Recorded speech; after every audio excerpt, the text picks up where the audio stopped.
What up, guys? I'm back at it, baby. Mr. What's Your Excuse? Look what we got.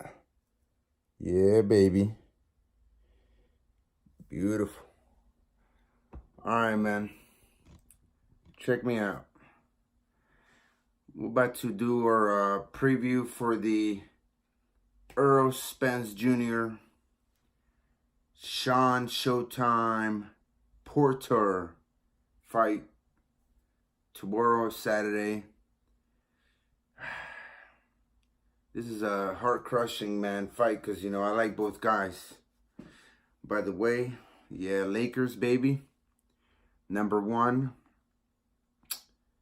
I'm heartbroken, man, about this fight because I like both guys, man. Shawn Porter, he's such a humble guy, man. You just, those people, man, you always want them to be winners, but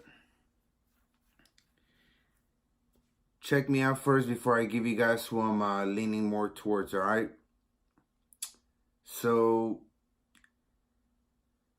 Shawn Porter, I think, has had the better fights, has the better resume than Errol Spence.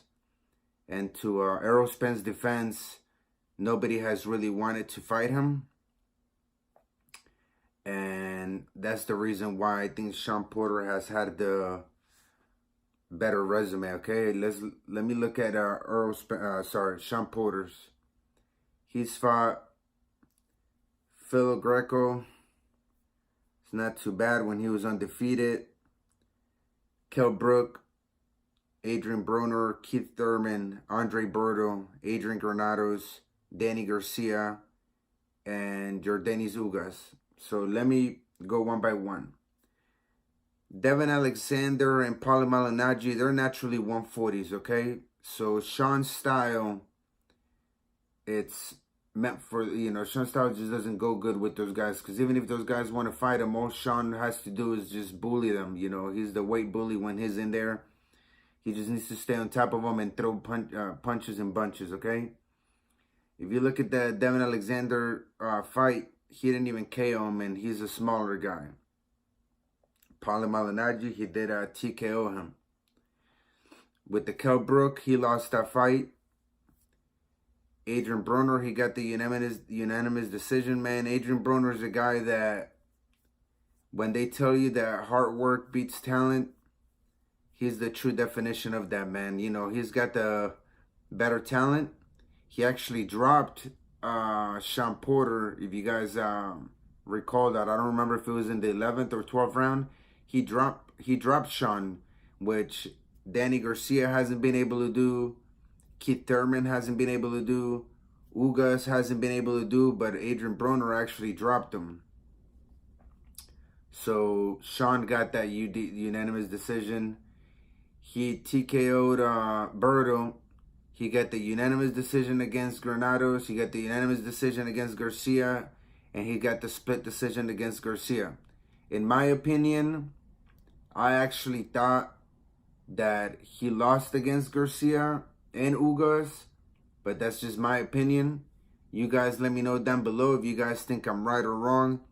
I think that depending on how the judges judge the fight, it could go either way, because what Shawn does is he gets you in the corner, he leans you against the ropes, or even if you're in the middle of the ring, and he just starts throwing so many punches and bunches that they're not even hurting you, but they're giving them points, okay? And I think Keith Thurman and Danny Garcia said that in one of their interviews, that they were sitting there taking Shawn's punches, and they're like, I'm not even getting hurt. And then when they caught onto it, they're like, shoot, this guy's been winning rounds just throwing punches and bunches. I think Thurman, in one of his interviews too, said that Shawn was fighting in the amateurs, you know, 168 pounders and knocking them out. But ever since he got to the pros, he doesn't really sit on his punches no more. So he's not really knocking people out. So I think what Shawn's trying to do is out-hustle people and not really going there for the knockout. My opinion, or I'm just also quoting Keith Thurman. With that Ugas fight, I thought that was more clear than even the Danny one that Ugas won. And Shawn was actually happy and thought that he outboxed him, but if you really sit there and look at the fight closely, Ugas was making him miss everything.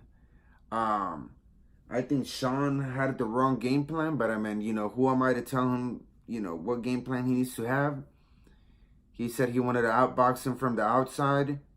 I don't think that was the case. I think Shawn was just scared to get hit with those body punches. Maybe not scared, but Shawn had in the back of his mind he didn't want to get hit with those body punches. I've been told in that sparring, Ugas gave Shawn Porter a little bit more than he could handle, and his dad and him were aware of that, so that's why they wanted to stay outside. With the Danny Garcia fight, Shawn said his strategy was to come out, try to pressure Danny, and then in the later rounds, kind of like outbox him, win a couple of early rounds. I also thought Danny took the small, edge. I thought Danny won. He had the bigger punches, the more accurate punches. Like I said, man, Shawn's style is just punches and bunches, but I mean, different judges, judge things differently. Now, let's go to Errol Spence's. He's fought Samuel Vargas from, he's from Canada, but originally he's Colombian. He's a respectable name. And then again, we go back as the measuring stick to Phil Greco. So, Shawn Porter fought Phil Greco, got the UD back in 2018. 2020, Errol Spence fights Phil Greco after he's had only one loss to Shawn Porter, and he actually TKO'd him.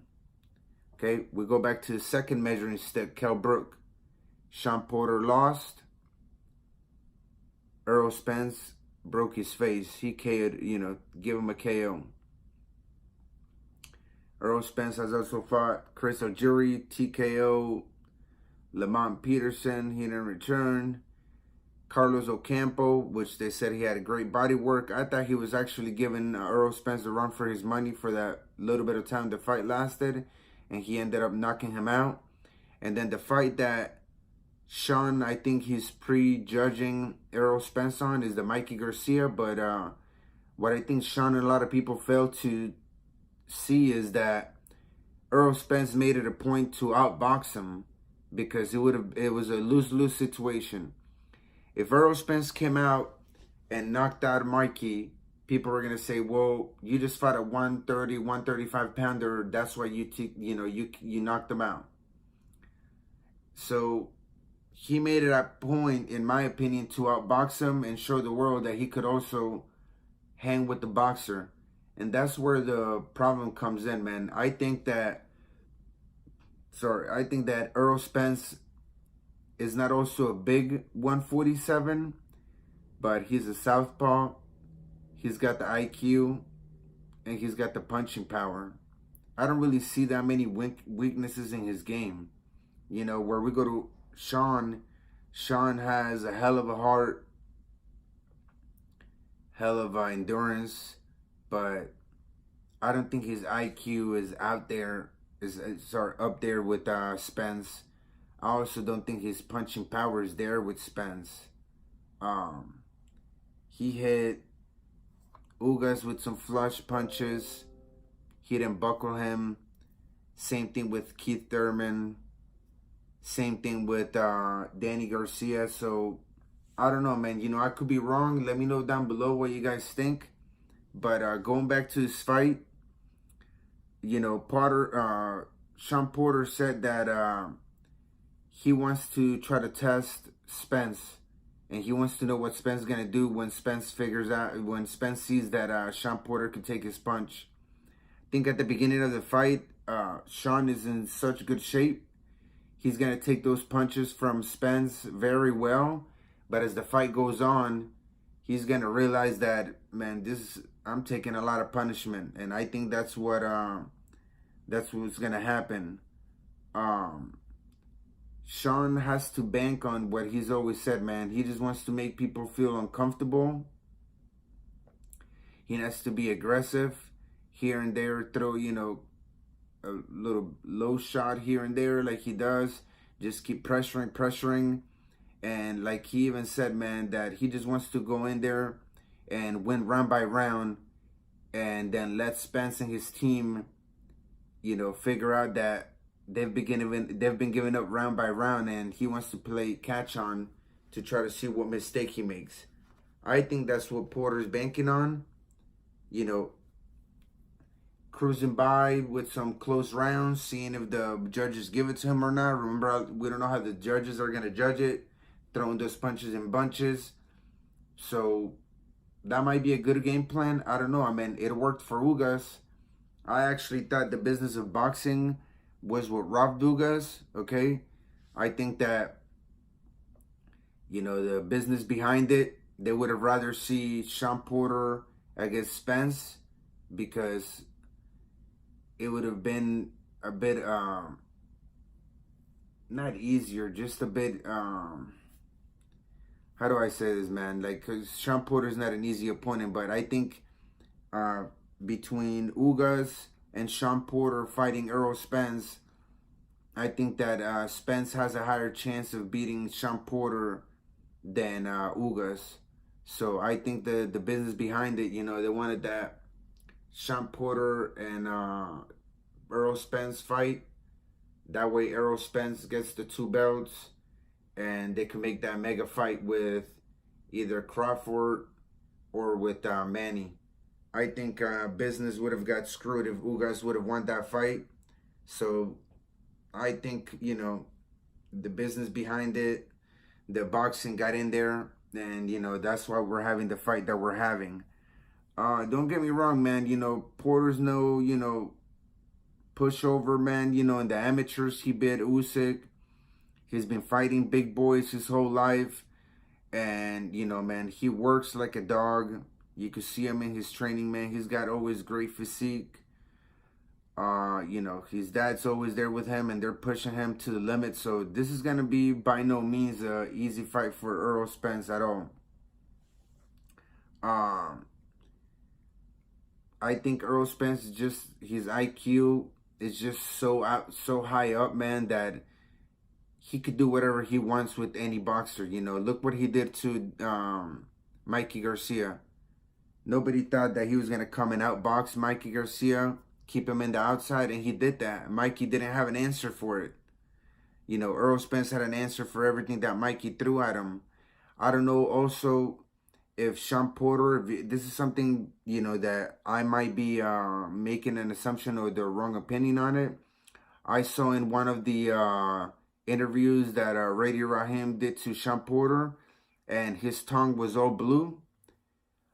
I'm gonna make the assumption that his tongue was blue from from drinking Pedialyte or some sort of drink like that to dehydrate, to stay, you know, hydrated. If that's the case, and, you know, I think that video was 2 or 1 day before the weigh-in, then Shawn Porter might have got worked, might have got overtrained, man, because if he's already drinking that to the point that his tongue is blue, I don't know. To my opinion, he might have gotten overtrained in a lot of videos. I do think that they overtrain him, but I mean, to each his own. That's his way of training. Man, let the best man win. You know, I can't wait for this fight. This undercard is hella packed, man. You know, tell me when you get this many good fights. You know, this could be main events of his own. You know, you got the Errol Spence and Shawn Porter.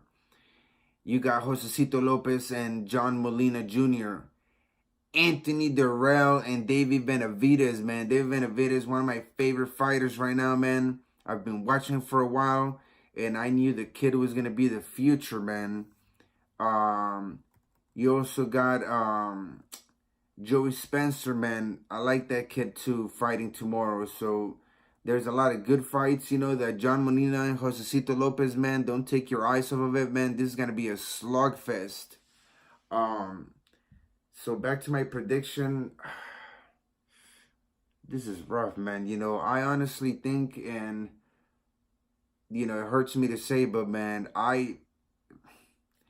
if I had to put my money on it, or if somebody, not even my money, man, I wouldn't put my money in this fight, because it's just gonna be, you just never know, man. You never know with the person like Shawn Porter, man. He reminds me of me.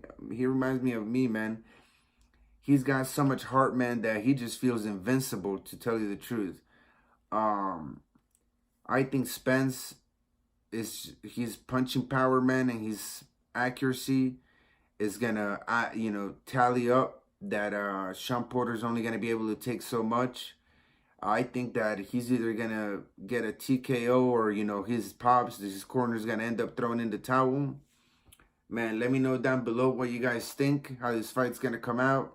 Let me know what you guys think about this card. Let me know who you think is gonna take the fight of the night.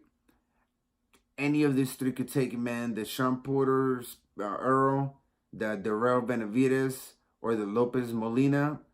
Think about it, man. 3 fights that you can't take your eyes off of it, man, because they're all going to be bangers, man. Let me know down below what you guys think, man. I'm out. Mr. What's Your Excuse? Peace.